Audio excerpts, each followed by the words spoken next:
Pérou a fêté le centenaire de la découverte des ruines de Machu Picchu. Et c'était une bonne occasion pour retourner là-bas. Pour y retourner. Oui, ça faisait combien d'années que... Oh, jamais. C'était la première fois. Oui.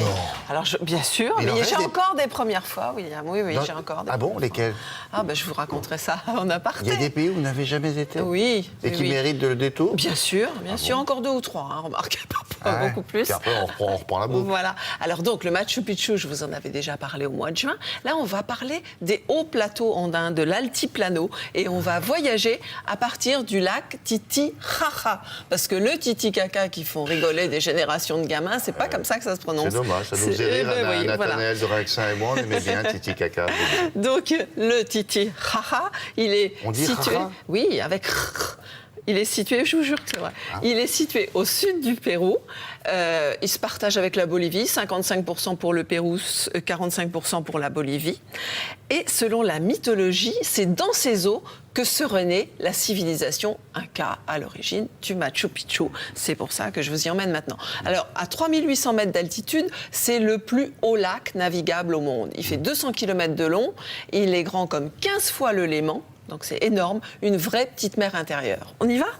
Alors on le découvre au lever du soleil, à proximité de Puno, où vivent les Indiens Huros. Ils vivent sur des îles flottantes.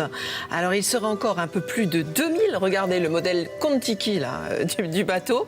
Il y a une 60aine d'îles, dont la plupart réservées à l'accueil des touristes. Et comme ça, regardez, on va... C'est magnifique, hein ? Comme ça leur permet de nous expliquer comment elles sont fabriquées. Une sorte de tourbe. Dessus, on pose des couches de roseaux, les petites maisons en paille, sans oublier le barbecue pour le poisson qui frétille encore. Voilà. Alors comme ça, la durée de vie d'une île, c'est à peu près 50 ans et il faut les refaire. Dites donc, vous dites d'une île, ça me fait penser au Nil parfois aussi, le Nil, le fleuve. Il y avait des barques comme ça. Comme ça, oui, enfin là, c'est vraiment... Moïse, on le représentait toujours. Un petit peu comme ça. Alors il y a aussi des îles stables, comme Taquilé. Et là, c'est un petit peu rude. Alors, le petit garçon, il tient les jupes de sa maman. Remarquez, des jupes, elle n'en manque pas. Là-bas, ce sont les hommes qui tricotent et les femmes qui filent, comme partout, très doux. Et puis les enfants, quand ils sortent de l'école, comme partout aussi, ils vont acheter des bonbons. On se débarbouille après, les enfants. Et maintenant, direction la gare de Puno pour rallier Cusco en 10 heures. Regardez un peu, très chic le guichetier, très chic le train. C'est Pérou-Rail, mais exploité par l'Orient Express, qui possède aussi de nombreux hôtels là-bas. Et regardez, on longe les villages. Voilà, c'est incroyable, on peut piquer carrément dans les étals. Et alors le comble, c'est à va qui je te pousse, parce que une fois que le train est passé, ils n'ont pas débarrassé les étals, hein. Ils passent dessus le train. Et oui. Et ça, c'est quoi? Eh bien, ça, c'est le pisco, c'est l'alcool local. Alors, à l'intérieur, c'est folklore. On s'ennuie pas une seconde. Pendant 10 heures, on va découvrir tous les paysages de l'altiplano. 10 heures de guitare et de danse? Non, parce qu'il y a quand même des sas où on peut se reposer. Vous avez vu, c'est très confortable. Et en Primera classé, c'était chic, comme l'Orient Express. Alors, on va... C'est pas la vitesse du TGV, hein. Là, c'est 30 km à l'heure. On prend le temps de voyager. On renoue avec l'art de voyager en prenant son temps.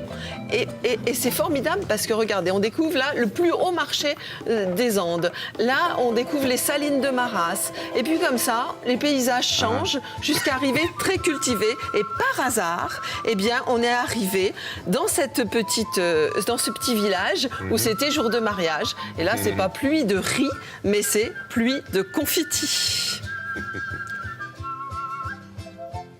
Et puis, il y a des danses, bien sûr. Ça, c'est la version de la bourrée péruvienne. Et plus bas, eh bien, ensuite, on va explorer le marché.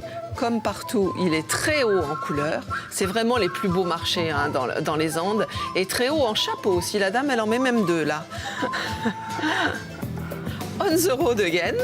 Ce soir, on s'est offert un extra, le bain de l'Inca.